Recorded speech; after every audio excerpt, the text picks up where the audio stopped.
এই যে তুমি যে অস্ত্র নিয়ে ঘুরতেছো সরাসরি রাস্তার মাঝে, রাস্তার আশেপাশে, এই অনুমতি তোমাকে কে দিয়েছে?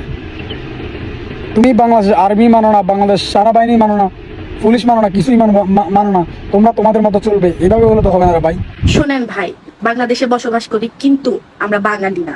কারণ আমাদের নিজস্ব সংস্কৃতি আছে, আমাদের মাতৃভাষা আছে, আমাদের হচ্ছে নিজস্ব পোশাক আশাক, খাদ্য অভ্যাস আছে। আমি বাংলাদেশে, এখানে কোনো ভেজাল নেই, বাট আমি বাঙালি না। তোমরা বাঙালি না, তোমরা বাংলাদেশি না, তো তোমরা কোন রাষ্ট্রীয় মানুষ ভাই? হ্যাঁ, ইন্ডিয়া থেকে এবং কি মিয়ানমার থেকে আরো অন্যান্য জায়গা থেকে বাংলাদেশে আসছো, পাহাড়ি জঙ্গলে থাকো, কিন্তু আমরা তো তোমাদেরকে কখনো দূর দূর করে তাড়িয়ে দিই নাই। আমরাও তোমাদেরকে বাঙালি দাবি করে তোমাদের সাথে কথা বলি, এবং তোমরা যেহেতু বাঙালি নিজেকে দাবি না করো, তাহলে তোমরা কি?